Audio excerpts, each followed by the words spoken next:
Brelin massaged her temples with fatigue as the elevator carried her to the third floor of a typical office building. Another contract gone wrong. The picky couple couldn't decide between a Victorian mansion and a modern townhouse. And they had exhausted her with endless visits. And yet, the day had started so promising. "It's not even night yet," she muttered to herself, tucking a loose strand of dark red hair behind her ear. At 42, Brelin Holder was still an attractive woman, tall, slender, with refined features. Only the corners of her eyes showed barely perceptible wrinkles. And there was a stubborn crease between her eyebrows. A trace of years of frowning while looking at real estate documents. Her husband's Lexus was parked in the driveway of their Brookline home, one of Boston's most affluent suburbs. Unusual for a Wednesday. Trent usually stayed late at the office. Brelin opened the door carefully, making sure not to jingle the keys. The hallway smelled of freshly brewed coffee and her husband's expensive cologne. Her favorite house slippers, a gift from Trent last Christmas, glided silently on the shiny, waxed parquet floor. The first floor greeted her with dim lights, and her husband's voice came from his office. Brelin slowed her pace. "Listening. Honey, I've already told you. This house is going to be yours." Trent's voice, which used to be harsh and domineering, now sounded unusually soft, almost gentle. He hadn't spoken to her like this and she couldn't even remember the last time. Brelin stood still, feeling a chill run down her back under her silk blouse. Time seemed to have stopped, stretched like chewing gum. "Marilyn. Darling. I know I promised to sort things out faster. But these things take time. We need to get the paperwork right, so we don't get caught up in unnecessary details." 8 years of marriage were crumbling like a house of cards. Or years in which she thought she knew every habit of her husband, every trait of his character, from the way he furrows his brow when reading the morning paper to his love for a certain brand of red wine. How could she have been so blind? "In a month at most, everything will be ready. I'll file for divorce and we can start living together." "Yes. Yes. I remember your debts. Don't worry about it. I'll pay for everything." She carefully took one step back, then another, trying to breathe as quietly as possible. Trent continued to say something, but the words turned into an unintelligible buzz, as if she were underwater. In her bedroom, which now seemed alien and cold, Brelin mechanically took off her pearl earrings, a gift from her husband for their 5th wedding anniversary, and placed them in a carved mahogany box. Her hands were trembling slightly. The setting sun cast a pink and golden light over the room, which seemed to shimmer. The perfect couple. Common interests. Common goals. Common dreams. How things had changed. Brelin slowly lowered herself to the edge of the bed, covered with a cream-colored silk quilt, because Trent thought white was too sickly. She took a deep breath, exhaled, and inhaled again. Hysteria was an unacceptable luxury at this moment. She pulled out her phone, the latest model with a crocodile skin case, opened the Notes app and began to type with trembling fingers. She had to think carefully, develop a plan, find the best divorce lawyer in Massachusetts, and, of course, find out who this Marilyn was. On the other side of the window, the last rays of the sun were slowly fading. In the distance, a dog barked in the house opposite. The windows were lit up. A young family with 2 children lived there. Brelin looked at their warm lights and felt the ice of her initial shock melting slowly but steadily inside her, giving way to a cold and calculating rage. "Well, darling," she whispered, looking at their wedding photo, "you chose to play this game yourself. Let's see who makes the last move." 8 years ago, things were different in Brelin's life. She had just started her career as a real estate agent. Was renting a tiny apartment in a not-so-prestigious neighborhood in Boston. And dreamed of having her own real estate agency. At that time, she was still using the surname Mackenzie and believed that hard work was the key to success. That day, she was showing a luxury penthouse overlooking the Charles River to a potential buyer. The client was already 20 minutes late. And Brelin was standing by the panoramic window, distractedly watching the yachts passing below. A knock on the door made her start. "I apologize for being late. The traffic downtown is unbearable." The deep voice belonged to a tall, dark-haired man in an impeccably tailored suit. Trenton Golding held out his hand. And Brelin noted the firm and confident grip. "That's all right, Mr. Golding. Let me show you around the apartment." She switched into professional mode, beginning to tout the advantages of the layout and the quality of the finishes. "Call me Trent," he interrupted her mid-sentence about the Italian marble.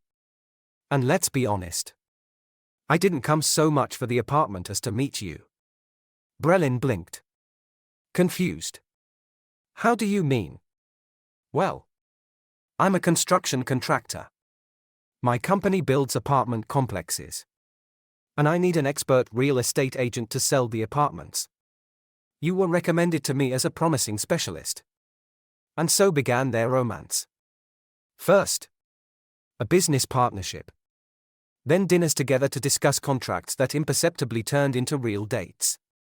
Trent captivated her with his determination, ambition, and a special, predatory energy. He knew exactly what he wanted from life and was methodically moving toward his goal. He proposed a year later in the same penthouse where they had met. Now that apartment was his. The diamond ring glittered in the setting sun when Trent knelt down. The first years of their marriage had been calm. They both worked hard but made time for each other. Trent supported her ambition to create her own agency, helping her with contacts and advice. Brelin felt truly blessed. When did the first cracks appear? Perhaps 3 years ago, when Trent started staying late at work more and more often. Or 4 years ago, when he reacted sharply to her question about the strange charge on his account. Or maybe even before, when talking about children had irritated him and he had ignored her, saying, "It's not the right time. Honey, we have to grow the business." Brelin remembered their last intimate conversation 6 months ago. They were sitting on their porch, drinking wine. She asked him if he was happy. "Of course I'm happy," Trent replied without taking his eyes off his phone screen. "We have everything we could dream of." It was then that she first perceived the falsity in his words. But she preferred to turn a blind eye. Buried deep in her work. Perhaps if she had been more attentive. Now, reviewing the events of the past few years, Brelin saw all the signs of an impending disaster: frequent business trips, a new wardrobe, a sudden passion for fitness, a new phone that he had never used, the classic kit of an unfaithful husband. As if taken from a family psychology book. But when you live inside the situation, it's very easy to overlook the obvious. Especially if you don't want to. There was still a photo of their honeymoon in their bedroom, them on the deck of a yacht somewhere off the coast of Greece. Young and in love. Confident in their future. Brelin remembered that moment, the salty wind in her hair. The taste of expensive champagne on her lips. The feeling of infinite happiness. Where had it all gone? When had their marriage become a facade that concealed a void? And, most importantly, how could she have been so blind? Brelin let out a bitter chuckle, recalling how proud she was of her ability to read people. A professional skill of a real estate agent. But her own husband? She couldn't read him. Or didn't want to. And yet there were signs. Like the incident at the Christmas party when she saw Trent flirting with a young architect's assistant. She attributed it to the alcohol and the Christmas cheer. or his strange reaction to the suggestion of redecorating their bedroom for the first time in their marriage. He had shown an interest in design, insisting on certain details. Now she realized that he was preparing the house for another woman. 8 years together. 8 years in which she believed she knew that man better than herself. And now she found herself living with a stranger. Perhaps it was her fault, too involved in her career. Too little attention to her husband. But didn't he encourage her to be ambitious? Wasn't he proud of her success? No. Brelin decided, slamming the wedding photo album shut. It wasn't her fault. He was the one who chose this. And now it was her turn to make hers. The office of private investigator Roland Prescott smelled of coffee and old papers. Brelin wrinkled her nose as she sat down on the battered leather chair. In her 20 years in the real estate business, she had used Roland's services more than once to investigate a suspicious client to make sure the deal was clean. But she never thought she would have to go to him for a personal matter. Marilyn Drake, 26 years old. Roland placed a thin folder in front of her. Born in Sioux Falls, South Dakota. Moved to Boston 3 years ago. Rents an apartment in Cambridge. Works as a waitress at the Blue Moon Cafe. Takes acting classes and goes to all kinds of auditions. Brelin slowly turned the pages of the dossier. In the photograph, a pretty blonde girl with large blue eyes and a slightly upturned nose looked at her, a typical American small-town girl with dreams of fame and debts. Brelin tried to keep her voice steady. There's an interesting story here. Roland took a sip of coffee from a worn cup. Student loan. $30,000. Overdue credit card payments. About $15,000. Plus loans from 3 different microfinance organizations. In total, about $70,000. And how does she survive? For the past 3 months, someone has been transferring money regularly to her account. Guess who? Brelin felt nauseous. Trent. Trent. Of course. Anything else? Works in the local theater. Small roles. Mostly extras. But according to the directors, talented. The problem is, she can't afford acting classes. All the money goes to paying off debts. Brelin studied the photos. Marilyn at a rehearsal. Enthusiastic face. Expressive gestures. Marilyn at the entrance of a cafe. Tired smile. Dark circles under her eyes.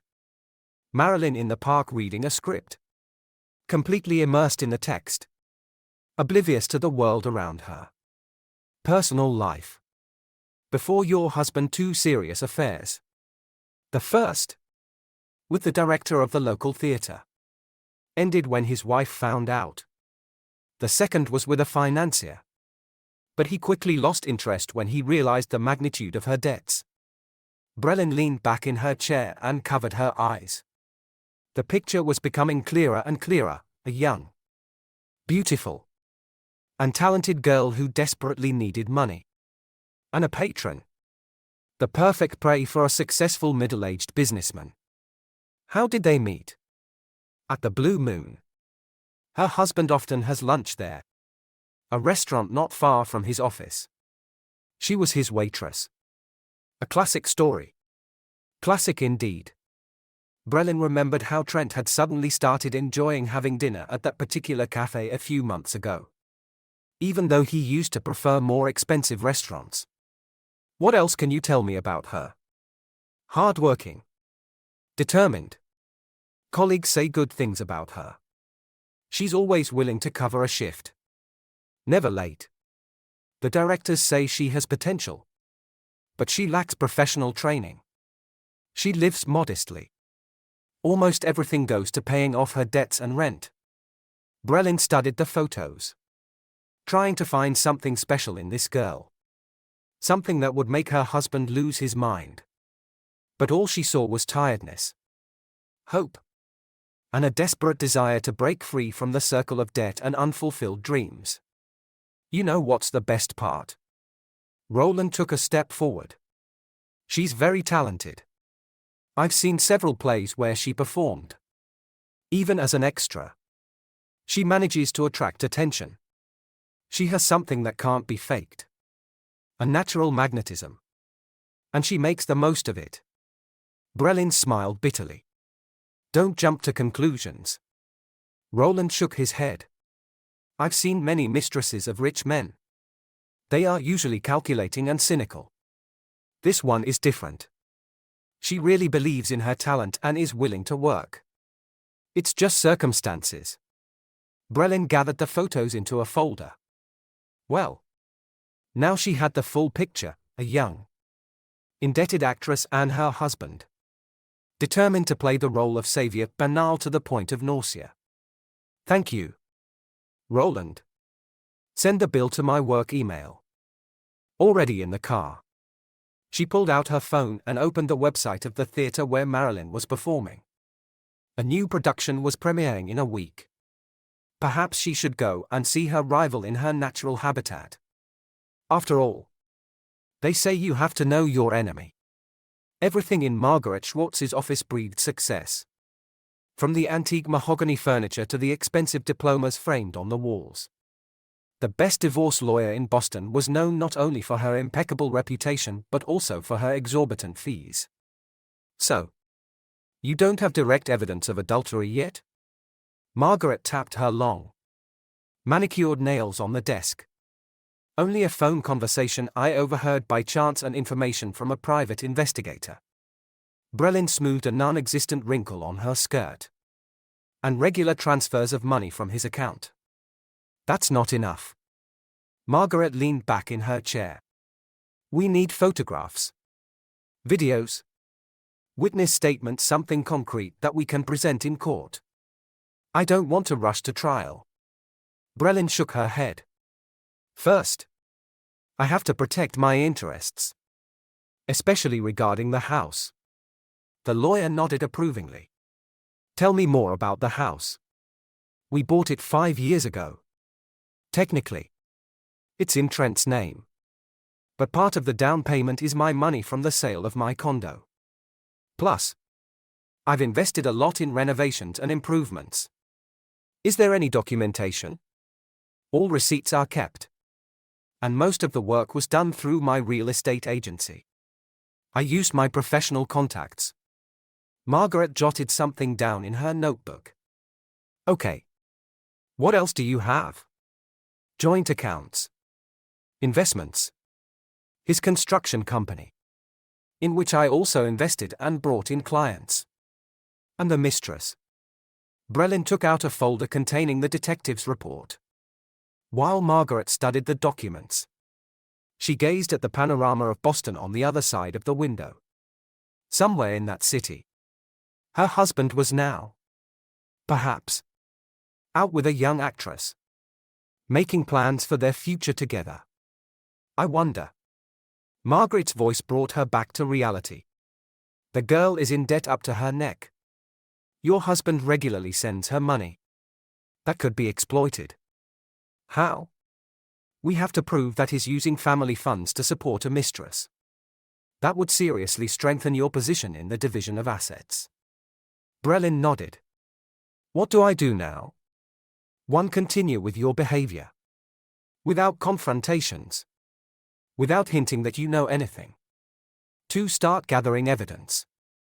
We will need statements from all accounts. Property deeds. Proof of your investment in his business. What about the house? Don't take any active steps yet. But start preparing the ground. Gather all the documents that prove your participation in the purchase and improvement of the house. Make copies of all receipts. Contracts. Correspondence with the contractors. Margaret took out a business card. These are the contacts of a trusted private investigator. He will keep an eye on your husband and his girlfriend. We need photos. Videos. Any evidence of their connection. I've already hired a detective. Hire another one. The more evidence the better. Brelin put the business card in her bag. Anything else? Yes. Start keeping a diary. Note down all suspicious behaviors of your husband, late returns, unexpected business trips, strange calls. Note down dates, times, details. It could be useful. One last thing. Margaret said. Start saving money. A separate account that your husband doesn't know about. Divorce proceedings are expensive, especially if you have to fight over the house. Leaving the office, Brelin got into her car and pulled out her phone. I need to call the bank and open a new account. Then stop by the office to pick up all the paperwork for the house. And yes, it would be worth installing a video surveillance camera in the hallway. Who knows? Maybe Trent will bring his actress home one day. She saw her reflection in the rearview mirror. Strangely, she felt no rage or despair. Only cold determination and the excitement of a hunter catching her prey. Well, darling, she murmured, starting the engine. You want to play this game? Let's play. But only with my rules. Trent's construction company office was in a modern business center with mirrored windows. Brelin regularly stopped by for work-related matters, so her appearance didn't surprise the receptionist. Mr. Golding is in a meeting outside the office. Carol smiled without taking her eyes off the monitor. He won't be back until this afternoon. It doesn't matter. I have to pick up some papers for a new project. Brelin waved the folder carelessly. It'll be quick. Everything in her husband's office was the same, the perfect order on his desk. His favorite coffee mug. Their wedding photo on the wall. Only now Brelin noticed details that had previously escaped her attention, the absence of later photos of them together. The untouched planner she had given him for his birthday. She turned on the computer. She knew the password, her mother's birthday. Trent had never changed it, thinking that no one would guess it. Typical self-confidence. The first thing she did was check his email. It was organized into folders, projects, contracts, and personnel. In the last one, she found correspondence with the law firm Stevens and Associates. 2 months ago, he had started consultations on divorce. How considerate, Brelin murmured, copying the emails onto a USB drive. The finance folder revealed bank statements. Regular transfers to an MD-000 monthly. Plus additional amounts marked as tuition and medical expenses. The divorce papers were almost ready. Trent was planning to file them in 15 days. The property division agreement left the house to him. Of course. I'm sorry, honey, but we're going to have to make some adjustments here. Brelin took a photo of the documents on her phone. In the last drawer of his desk, she found receipts from a jewelry store, a sapphire ring, diamond earrings, gifts for Marilyn totaling $2,000. The money was deducted from their joint account. Brelin methodically copied everything that fell into her hands: bank statements, contracts, correspondence. She paid special attention to the deeds of the house, in which there were some interesting discrepancies. Carol stopped by the secretary's desk. Could you send me copies of all the contracts for the Bradford Street project? Mine have gone somewhere. Of course. Mrs. Golding.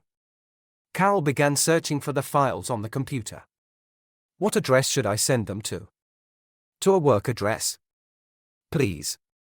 And Carol lowered her voice. You won't tell Trent that I came by here, will you? I want to surprise him with this project. Of course. Carol winked conspiratorially. Your husband will be delighted. Oh yes. Brelin smiled. He'll certainly be surprised. In the afternoon, she met with Margaret at a small cafe away from the center. The lawyer examined the material she had collected. Well done, she nodded. These transfers from the joint account and the deeds to the house are particularly interesting. There is a clue there. He manipulated the paperwork of the purchase using shared funds. And what now? Now we wait for him to file for divorce first. It will give us a tactical advantage. In the meantime, prepare the ground. Put some of the money in a separate account. Get all the documents on your participation in his business. What about Marilyn? Nothing yet. Let them think their plan is working. When the time comes, we'll take advantage of this evidence. Brelin looked out the window. In the night city. Somewhere her husband might be having dinner right now with a young actress. Showing her photos of their future home. Making plans for a new life. If only he knew the surprise that awaited him. Brelin was sitting in her favorite cafe. Stirring her cappuccino lazily without touching it. Across the street was the Golding construction office.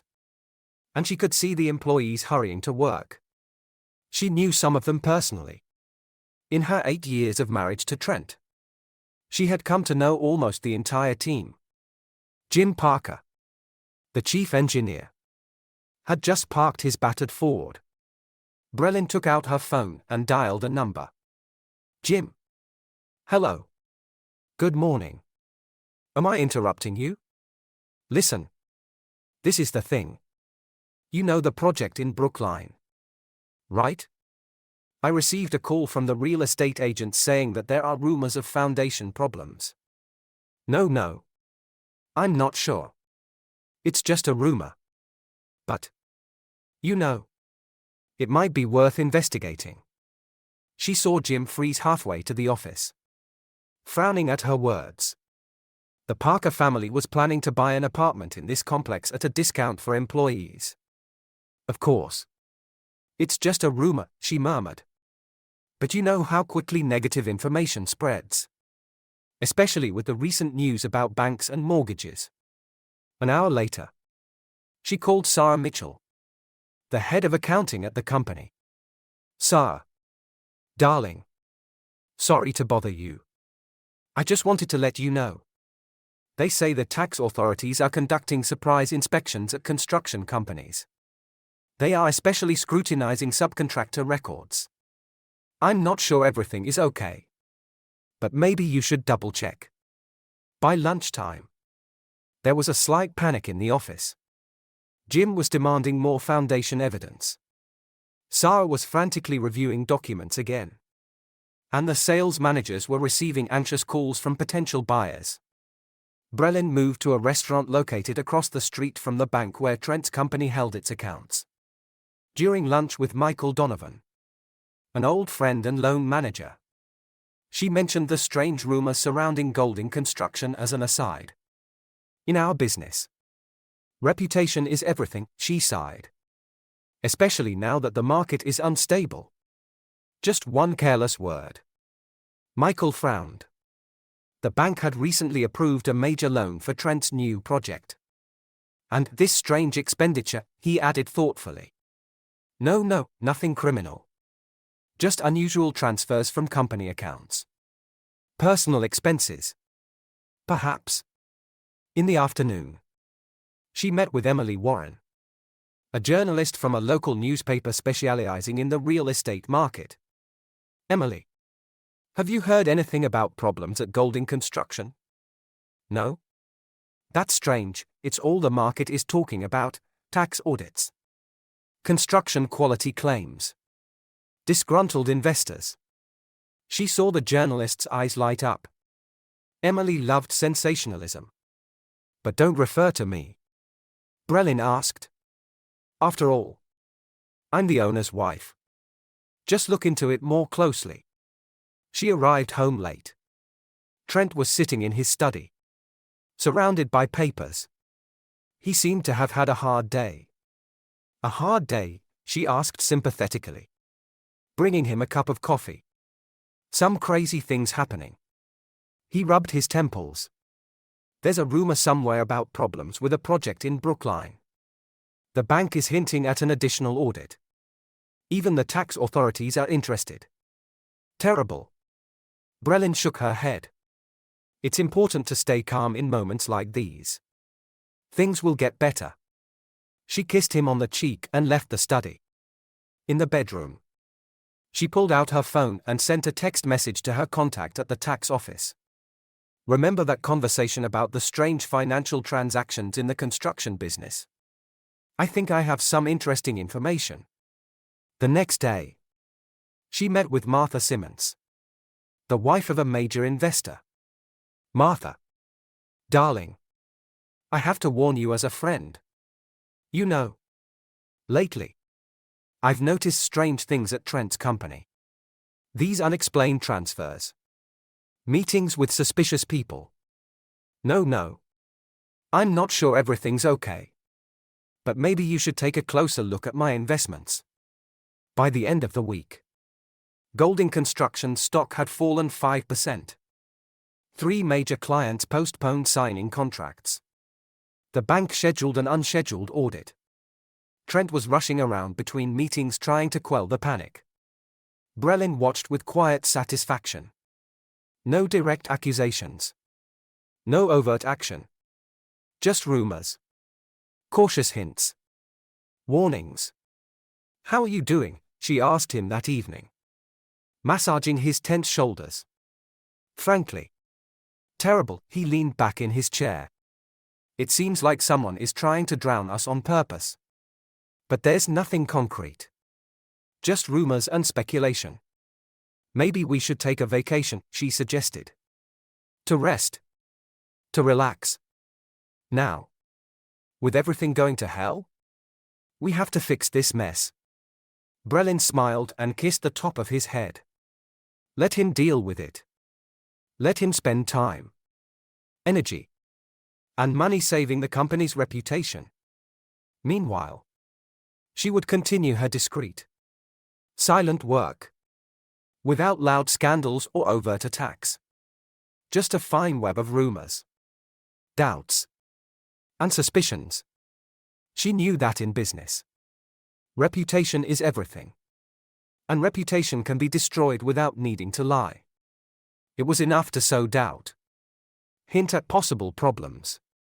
Make people think and ask questions. Trent had always prided himself on his impeccable reputation. Well, now let him feel what it's like when your world starts to crumble and you can't even figure out where the threat is coming from. Meanwhile, she continued to maintain the image of a loving wife. Preparing his favorite meals. Taking an interest in his affairs. Offering to help the perfect wife. A reliable support in times of need. Everything will be fine. Darling, she told him. The main thing is not to lose hope, and smiled as he dived back into his work. Trying to save what she was methodically destroying. The small theater on the outskirts of Boston could barely hold 50 people. Brelin took a seat in the third row.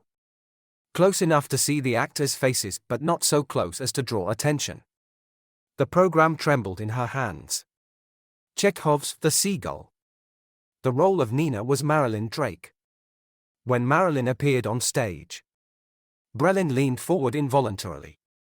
In life, she seemed like an ordinary blonde. All smiles and flattery. But on stage, something changed subtly in her face. Her movements. Her voice. She was very talented. Men. Lions. Eagles. And partridges. Her Nina was alive. Real. With that special fragility that makes the audience hold its breath. After the performance, Brelin went to the stage door. She knew for certain that Marilyn always stayed behind after the performance. She liked to walk through the night city, thinking about her role. A wonderful performance, she said when Marilyn came out the door. Wrapped in a faded denim jacket. Especially the monologue in the last act. Thank you. Marilyn smiled. A little embarrassed.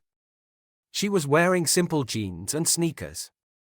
The stage makeup was almost gone. But some of Nina still remained in her gaze. I couldn't help but come. I haven't seen such a sincere performance in a long time. You really live on stage. Marilyn's eyes lit up.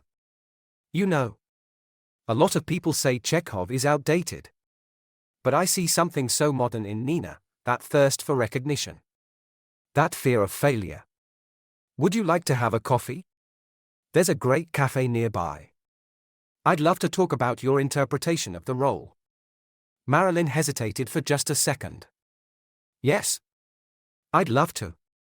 In the cozy cafe. They took a table by the window.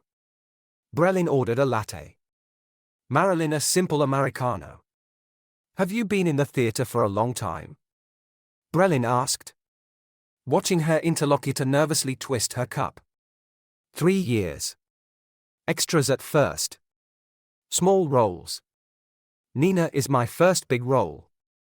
And how did you decide to move to Boston? It's quite a bold move. Oh. Marilyn blushed slightly. It's a long story. My parents were against it. Of course. Everyone in Sioux Falls thought I was crazy for giving up a stable job for a phantom dream. But you took the risk? Yes. Although sometimes it seems like I'm really crazy. Debts. A rented apartment. Part-time waitressing work. But you're doing what you love. Brelin smiled softly. You know, I've always admired people who follow their dreams. No matter what. They talked for almost 2 hours. Marilyn spoke about the theater. Her hopes. The acting books she read avidly. Brelin listened. Asked the right questions. Expressed sincere admiration. You know, she said toward the end of the evening, I have a friend who teaches at an acting school. Maybe I could introduce you. Really? Marilyn leaned forward. That would be incredible. Leave me your number. I'll talk to her. As they said goodbye, she commented casually, did you know that the Beacon Street Theater is going to put on A Streetcar Named Desire? I heard they haven't confirmed the actress who will play Blanche yet. Marilyn's eyes lit up. Really?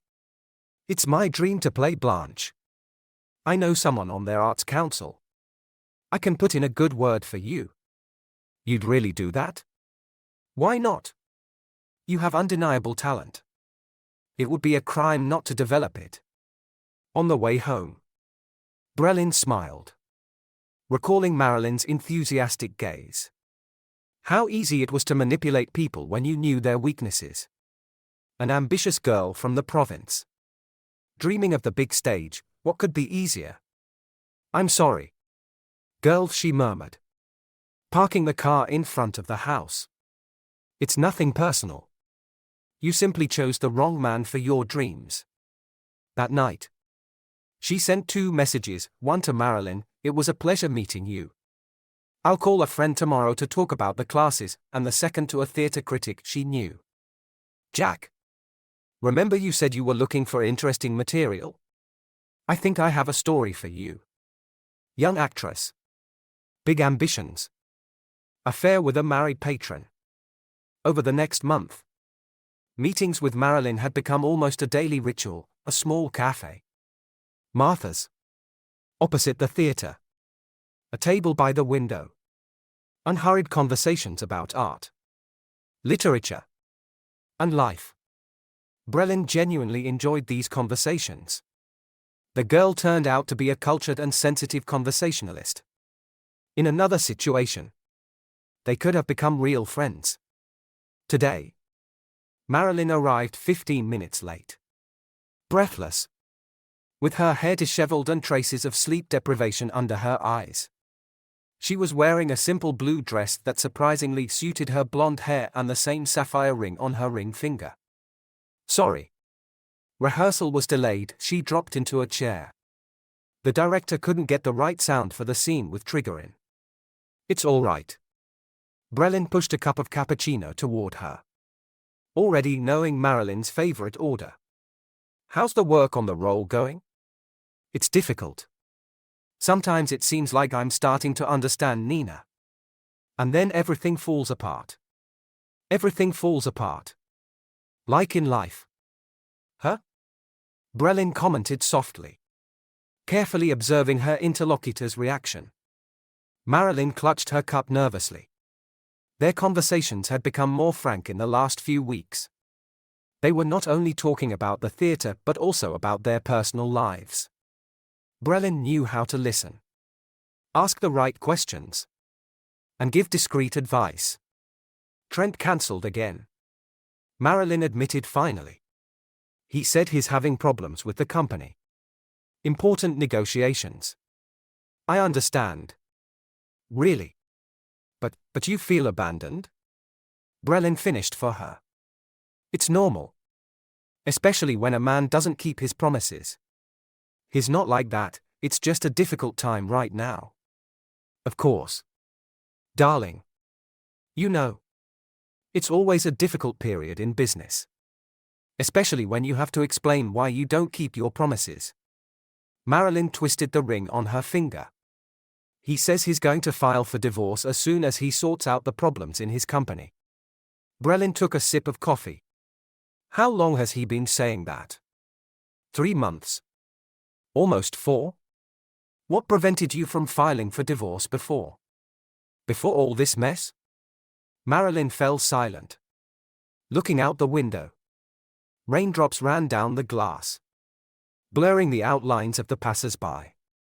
I've seen a lot of stories like this. A successful man meets a beautiful young woman, promises mountains of gold, swears eternal love. And then the excuses start: it's not the right time, or business problems, or he has to wait. But he really loves me. I can feel it.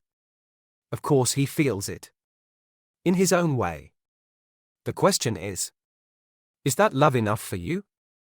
Intermittent love between business meetings and family commitments.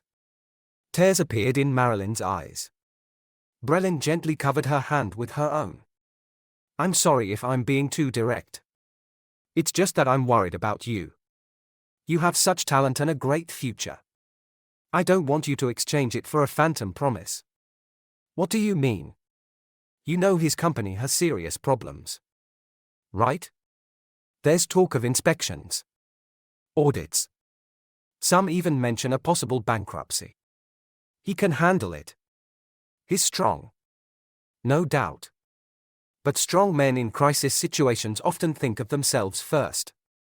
And beautiful young mistresses become a burden. Marilyn shuddered as if she had been slapped. Brelin smiled mentally. The word, burden, hit right on target. I'm not. Marilyn started. And then hesitated. Of course not. Darling. You're a girl in love who believes in a fairy tale. I just want you to be prepared for the fact that the fairy tale might not end the way you expect it to. That evening, Brelin heard Trent arguing on the phone again. Judging by the phrases coming from his mouth, it was the first time Marilyn had expressed her doubts to him. Where did you get these thoughts? No, it's not true. Of course. I'll file for divorce. It's just not the right time. Brelin smiled, glancing through the script of A Streetcar Named Desire. Tomorrow, she would tell Marilyn about the upcoming auditions. That the director was looking for a fresh face for the role of Blanche. How important it is to focus on her career right now. The seeds of doubt were already sown. Now they just had to wait for them to sprout. Trent was sitting in his study, staring at the documents scattered on his desk.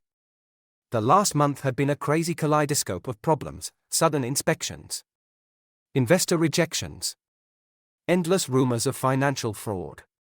And now Marilyn with her doubts and questions. He rubbed his temples, trying to concentrate. Something was happening. Something elusive. Like a shadow in the periphery of his vision. Every morning, new problems arose. And they all piled up in a strange way. Though he couldn't yet figure out which one was the source. A call from his lawyer interrupted his musings. Mr. Golding. The papers are almost ready. But there's a nuance with the house. Your spouse has certain rights. I don't care about the nuances. Trent cut him off. Prepare the papers. I want to file for divorce as soon as possible. But the company's financial situation. I'm tired of this farce. He hung up and looked out the window. Below, the everyday life of the city was bustling. People were rushing about their business, oblivious to the dramas unfolding in the offices above their heads. Brelin, as usual lately, came home late. She smelled of coffee and an unfamiliar perfume. She seemed serene, almost happy. A busy day, she asked. Walking past his study, Brelin took him by the arm. We need to talk. She sat down in the chair opposite him, elegant and serene as always. Not a shadow of concern on her face. I'm going to file for divorce, she said bluntly, watching his reaction. So, this is it. She didn't even blink. And when? Next week. The papers are almost ready. Despite the problems in the company, it's not a good time to divide assets. Don't you think? Something flickered in her voice, mockery. Superiority. Trent frowned. You know, it's a curious coincidence, she continued, admiring her impeccable manicure. All these inspections. Rumors. It's as if someone is methodically destroying your reputation. What do you mean? Nothing in particular. Just an observation. She got up, smoothed her skirt. If that's all. I've had a hard day. I want to take a bath. Wait, he grabbed her elbow. It's you. You're behind all this. Behind what? Darling? She gently released his arm. Behind the tax audits. Behind the doubts of investors. Behind your young friend suddenly starting to ask uncomfortable questions. Where? Oh. Trent shook his head. In the real estate world, everyone knows everyone. And rumors spread quickly. Especially if they help. He looked at her as if he were seeing her for the first time. 8 years of marriage. And he had no idea what she was capable of. Why? Why did you really think you could kick me out of your life? Give our house to a small-town actress? And everything would be settled civilly? Of course. Darling. I'm also going. She headed for the door, but stopped in the doorway. You know what's curious? She's very talented. You're Marilyn. It's a pity that she chose the wrong patron. Trent spent a sleepless night analyzing the events of the past few weeks. Everything fit together like a mosaic. Every rumor. Every scrutiny. Every investor doubt, a fine, almost invisible web woven by a skillful hand. By morning, he called his lawyer. Postpone the filing. I have other matters to deal with first. But your spouse? Exactly. My spouse turned out to be more interesting than I thought. He dialed Marilyn's number. The phone was off. Her voice was on the answering machine. Leave a message. If it's about the audition at the Beacon Street Theatre, contact my agent. Trent slowly hung up the phone. Something told him that this was also part of Brelin's plan. That afternoon, he found an envelope on his desk. Inside was the program for The Seagull and a short note. She plays the abandoned girl wonderfully. Almost as well as you played the role of the enamored patron. Too bad both plays have come to an end. Trent crumpled the note and threw it in the trash. For the first time in his life, he felt cornered. And for the first time, he didn't know how to get out of it. Meanwhile, Brelin was sitting in the cafe opposite the theatre, listening to Marilyn's enthusiastic account of the upcoming auditions for A Streetcar Named Desire. The girl was radiant with happiness, unaware that her dream of the big stage was nothing more than part of someone else's revenge. I'll drink to your success. Brelin raised her cup of coffee. And to new beginnings. Marilyn smiled. And in her smile, there was no longer the naive enthusiasm of before. 8 years of marriage had taught Brelin many things, including how to shatter the illusions of others without destroying the person themselves. You know, Marilyn said, I'm grateful to fate for our meeting. You opened my eyes to so many things. You don't have to be grateful, darling, Brelin replied. Sometimes you have to lose something valuable to find something priceless. And they both knew that it wasn't just about the role in the play. The folder that private investigator Roland had on the table was thinner than usual. Are you sure you want to know this? He asked, without releasing the documents from his hands. The girl seems pretty good. Brelin sighed wearily. Show me what you found. She slid the folder across the table. Inside were just a few sheets and an old newspaper clipping from the local Sioux Falls newspaper. 4 years ago, her father lost his job at a local factory. He became depressed and started drinking. Her mother had 2 jobs, trying to make ends meet. And Marilyn, Roland fell silent. Marilyn what? Got tangled with a local tycoon. He owned a few bars. Was 30 years older than her. Married. Promised to help her with money. A singing career. Brelin read the article. A typical small-town story. Scandal. Divorce. Suicide attempt by the businessman's wife. The wife survived.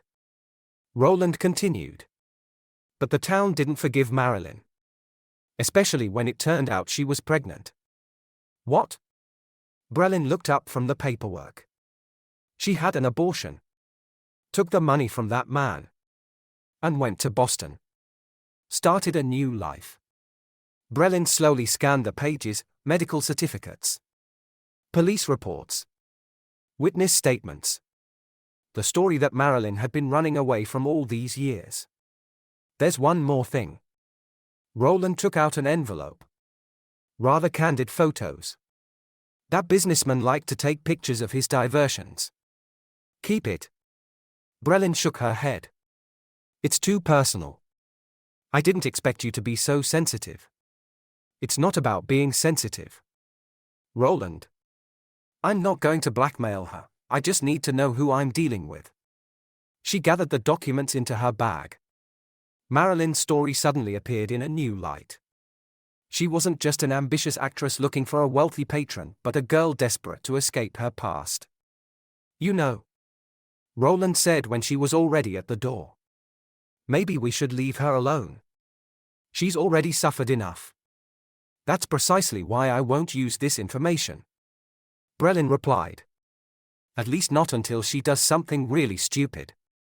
That afternoon, she sat in her study, rereading the documents.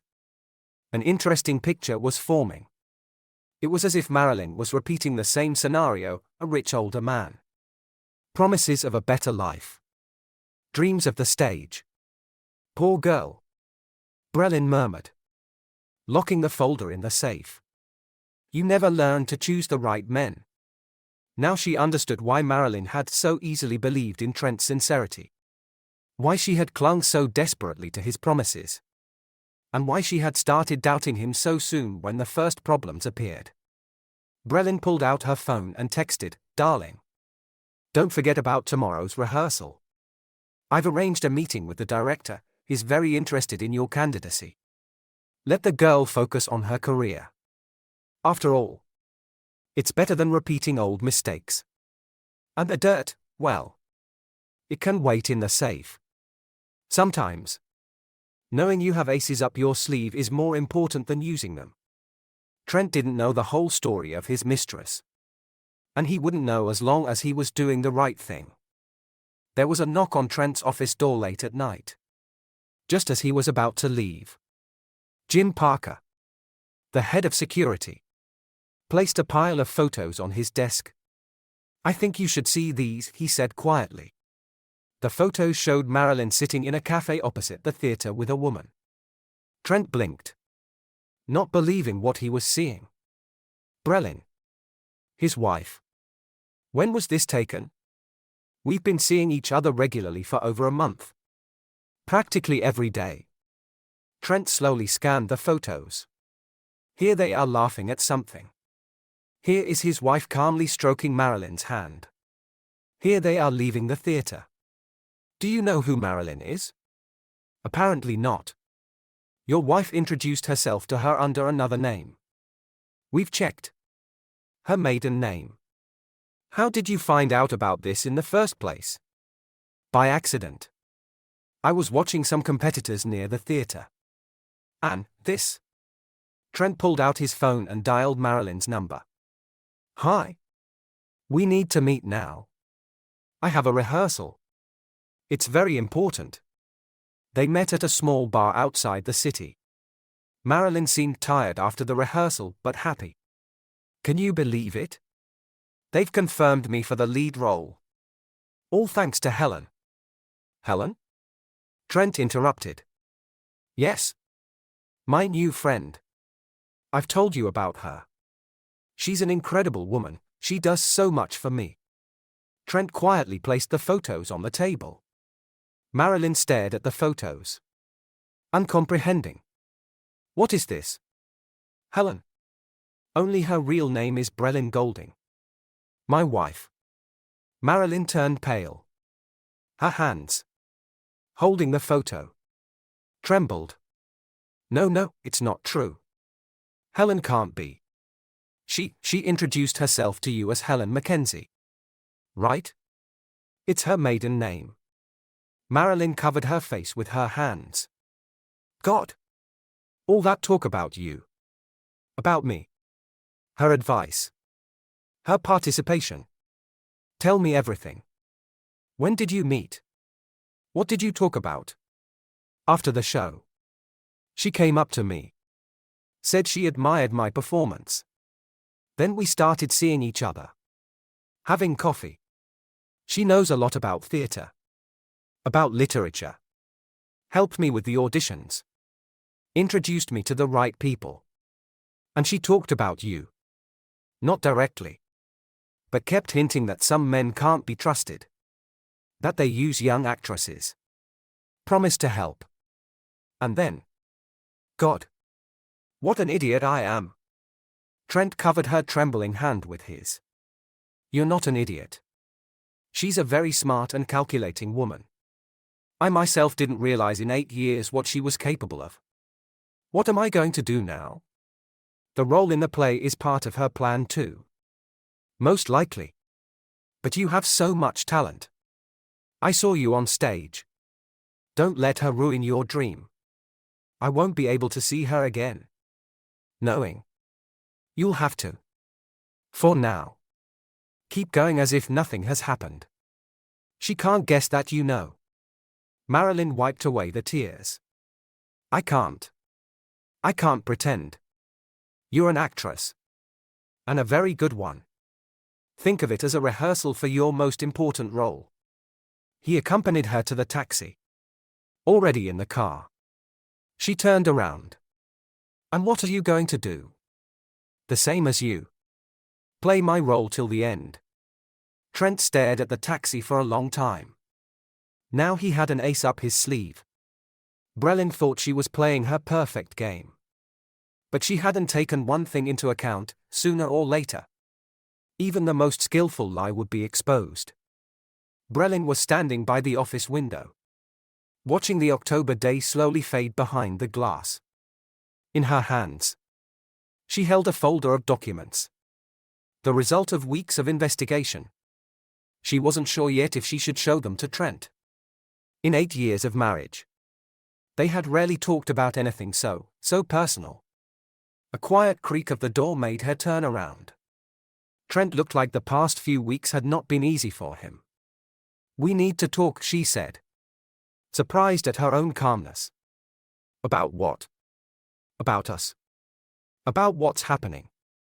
About the truth you need to know. He walked to his chair. Loosened his tie, a familiar gesture she remembered from the early days when they met. How many evenings had she observed that simple movement? You know. Brelyn began. Sitting down opposite him. I've been thinking for a long time about how to start this conversation. 8 years of marriage and I still sometimes don't know how to talk to you. Just talk. Do you remember how we met? You were 20 minutes late for the viewing of the penthouse. You apologized. Said something about traffic. And then admitted that you hadn't come for the apartment but to meet me. Trent smiled weakly. I remember. You were wearing a grey suit and impossible high-heeled shoes. Yes. At that moment, I thought, here is a man who knows what he wants. Who is not afraid to be direct and honest. She opened the folder. Took out a newspaper clipping. And now I'm sitting here trying to find that man in you today. And I can't. Why this trip to the past? Because history has a way of repeating itself. It's just that we realize it too late. She placed the documents in front of him. Sioux Falls. 4 years ago. Marilyn was then a waitress in a local restaurant. Young. Beautiful. Ambitious. You know what caught my attention? How similar this story is to ours today. Trent picked up the clipping and read it. His face changed slowly. She didn't tell you. Did she? Brelin shook her head. About the married businessman she seduced. About his wife trying to commit suicide. About an abortion and money to move to Boston. Why did you dig this up? Because I love you. You idiot, her voice trembled. Because I can't bear to watch you ruin your life for a beautiful fairy tale. A heavy silence reigned in the study. On the other side of the window. The first street lights were coming on. Their light playing capriciously on Trent's face. Highlighting the new wrinkles that had appeared in recent months. I'm not going to blackmail you with this information. Brelin continued. I'm not going to threaten you or demand anything. I just want you to know that the girl you're willing to destroy our family for has already played this game. And it seems that she's quite good at it. You think she's using me? I think she's doing what she does best, playing a role. An innocent victim of circumstances. A girl in love who only wants love. And in reality, Brelin approached him and gently touched his shoulder. For the first time in a long time. I can't even blame her. She has so much talent. Not just on stage. And she's fighting for a better life in the only way she knows how. Why didn't you tell me before? Would you have listened to me? When a man is in love, he doesn't want to hear the truth. Especially from the wife he's about to leave. There was bitterness in her voice. The first real emotion in the entire conversation. Trent looked up at her. I didn't want to hurt you. But you did. Every day for the last few months. With every lie. Every promise you made to her. Every conversation about our house that you were going to give to her. You heard that? Of course. I heard it. And you know what? At that moment, I realized I was either going to fight for us, or let you dive into this beautiful illusion. I chose the first. She headed for the door, but stopped in the doorway. It's up to you. Trent. I just wanted you to know the whole truth before you choose. Because even after all this, you deserve it. After being left alone. Trent took a long look at the papers scattered on the table, the story he didn't know. The truth he didn't want to see. And the woman who had been with him for 8 years. And whom he only now seemed to really see. A week had passed since the conversation with Brelin. Trent was sitting in the empty office. Mechanically reviewing documents. The last few days had melted into an endless nightmare for him, meetings with investors. Inspections. Endless explanations. And the absolute silence of Marilyn. The phone vibrated. A message from Jim Parker. The head of security, you should see this. Attached to the message was a photo. Marilyn was leaving an expensive restaurant on the arm of a tall, grey-haired man. Trent recognized him. Robert Kingsley. A well-known theater producer. They were smiling at each other. And there was something intimate in that smile. Then came a message from Marilyn herself, "We need to talk." They met at the same bar where their romance had begun. She looked different, a new haircut, an expensive suit, a confident look. There was no trace of the naive girl from before. "I'm leaving you," she said without preamble. "I think you've already guessed. Kingsley offered me the lead role in a new play. And not just any role." "That's all?" "Just that." Marilyn carefully took off the sapphire ring and placed it on the table. "You know, I have to thank your wife." "What?" She opened my eyes. "With her friendship, her support, I realized that I deserved something better than to be someone's secret. Someone's dirty secret. I loved you. You loved me," she smiled bitterly. "Or did you just like the role of the savior? A rich patron helping a talented girl. It's a beautiful fairy tale. Isn't it?" Trent looked at her and saw a very different woman, not the naive actress he had met in the cafe, but a calculating predator who knew exactly what she wanted from life. So, Kingsley is the better option. He's free, rich, influential in theatrical circles. And most importantly, he's not ashamed to appear in public with me. She got up, adjusting her jacket, which fit her perfectly. "You know what's funny? Your wife was right. You can't build happiness on someone else's misery. I realized that thanks to her." "You've been in contact with Brelin? With Helen?" She smiled. "She'll always be Helen for me. An amazing woman. Too bad you didn't appreciate it." She headed for the exit, but stopped. "By the way, you don't have to worry. The Sioux Falls story will be a thing of the past. Your wife can keep a secret." The waiter brought more whiskey. Outside the window, it was starting to rain. In his pocket was a crumpled ticket for the premiere of A Streetcar Named Desire. Now Marilyn would be in a different theater, in a different play, with a different man in the audience. The curtain had fallen. The play was over. And somehow, the only thing he could think about was how to get home in this rain and whether Brelin would be home when he returned. The April sun streamed into the kitchen of their Brookline home. Brelin was by the window, thoughtfully stirring her morning coffee. 6 months was enough time to rethink many things, but too little to forget them. She gazed at the magnolia tree blooming in the garden, remembering that she had planted it 8 years ago, right after they got married. The tree had withstood all family storms and had become stronger. In these 6 months, their life together had changed beyond recognition. It was as if they were learning to be together again. Carefully, cautiously, afraid of making a mistake.